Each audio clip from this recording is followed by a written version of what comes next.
તમારા બધાનું સ્વાગત છે મારી યુટ્યુબ ચેનલ કેપી હોમ ફૂડ્સમાં. હાલો ફ્રેન્ડ્સ, આજે હું તમારી સાથે શેર કરીશ વરસાદી વાતાવરણમાં ખાવાની મજા પડી જાય એવું ભરેલા કારેલાનું શાકની રેસીપી.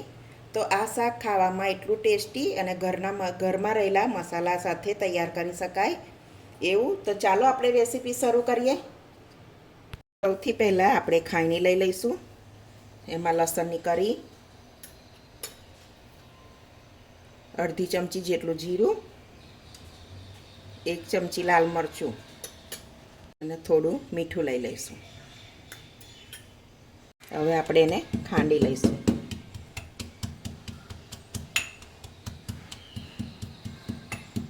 તો આપણી લસણની પેસ્ટ તૈયાર થઈ ગઈ છે. આ રીતે એક બાઉલ લઈ લીધું છે. એમાં 1 વાટકી ચણાનો લોટ. આમાં ચણાનો લોટ આપણે શેકવાની જરૂર નથી, કેમ કે આપણે વરારે બાફવાના છે. 1 ચમચી પેસ્ટ બનાવી દઈએ લસણની, 1 ચમચી તલ, 1 ચમચી વરિયાળી, 1 ચમચી ગરમ મસાલો, 1 ચમચી હળદર. અહીંયા ધાણા જીરું વધારે પ્રમાણમાં હોય છે એટલે મેં 2 મોટી ચમચી ધાણા જીરું લીધું છે. સ્વાદ પ્રમાણે મીઠું, થોડું તેલ ઉમેરી દઈશું. 1 લીંબુનો રસ લઈ લઈશું અને ગરપણમાં આપણે ગોળ લઈ લઈશું. થોડો ગોળ પણ આગળ પડતો લેવાનો છે. લીંબુને ગોળ કે કારેલાની કડવાશ થોડી દૂર થઈ જાય. બરાબર મિક્સ કરી લઈશું. તો આપણો મસાલો બનીને રેડી છે. આ ધાણા ઉમેરી દઈશું થોડા.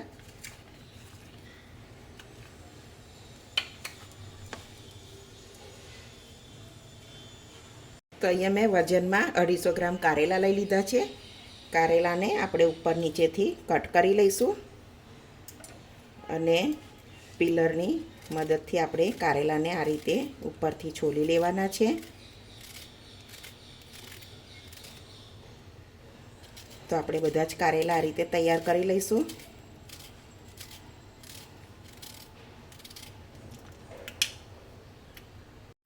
તો આપણે બધા કારેલા છોલી લીધા છે. હવે આને આપણે વચ્ચેથી આ રીતે કટ કરી લઈશું.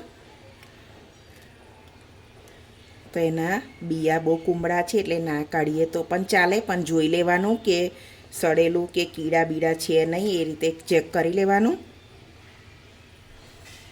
આ રીતે આપણે બધા કટ કરી લઈશું. તો આપણે આ રીતે કટ કરી લીધા છે. તો આપણે મસાલો ભરી લઈશું.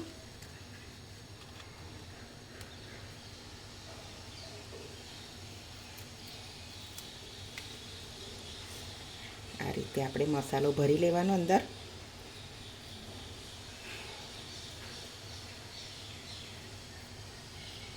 તમે જોઈ શકો છો આ રીતે આપણે બધા જે રીતે ભરી લઈશું.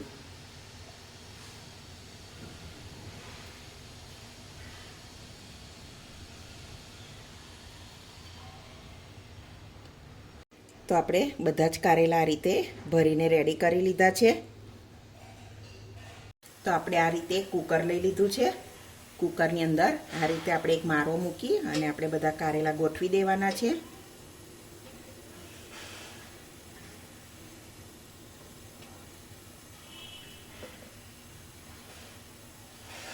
કારેલાને વરારે બાફવાથી એની કડવાશ બધી દૂર થઈ જાય.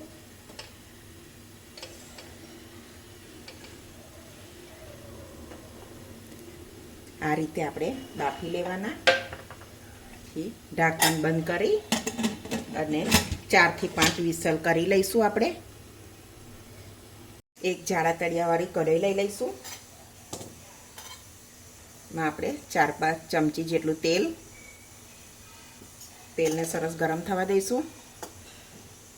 તો આપણે ડુંગળીને આ રીતે રફલી પીસ કરી અને એને પીસી લેવાની છે એક મિક્સર જારમાં. તો આપણી આ રીતે પેસ્ટ બની જશે. તો તેલ સરસ ગરમ થઈ ગયું છે. 1 ચમચી જીરું લઈ લઈશું. થોડી હિંગ ઉમેરીશું.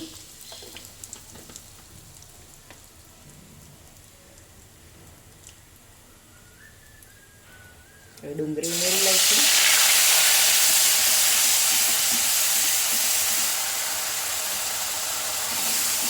ડુંગળીને બરોબર સાતળી લેવાની છે.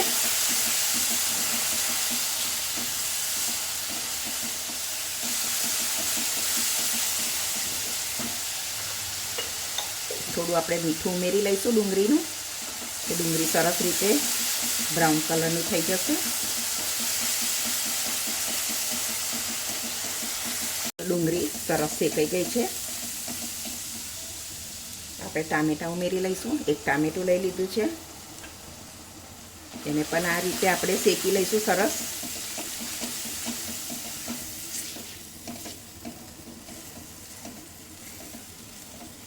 તો આપણા કારેલા પણ એટલા સરસ ચડી ગયા છે. ચપ્પાની મદદથી જુઓ તો સરસ થઈ ગયા છે. તો આપણી આ ગ્રેવી પણ સરસ કૂક થઈ ગઈ છે. તો આપણે આના મસાલા કરી લઈશું. અડધી ચમચી હળદર, 1 ચમચી લાલ મરચું, 1 ચમચી ધાણા જીરું, બરાબર મિક્સ કરી લેવાનું.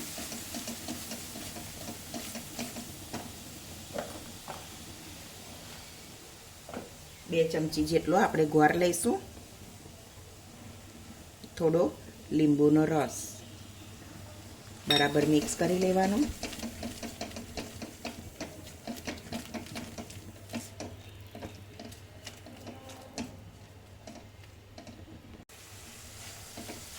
આપણે મસાલો બનાવ્યો તો એ મસાલો થોડો આપણે ઉપર ઉમેરી લઈશું.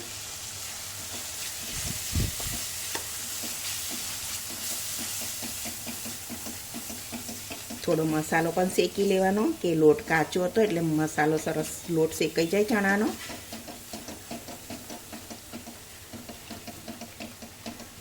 તો આપણો મસાલો સરસ શેકાઈ ગયો છે. તો આપણે કારેલા ઉમેરી દઈશું. બરાબર મિક્સ કરી લઈશું એને પણ.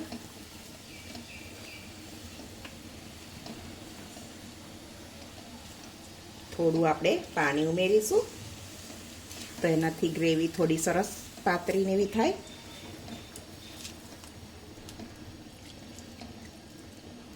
અડધી વાડકી જેટલું પાણી ગયું છે મારે.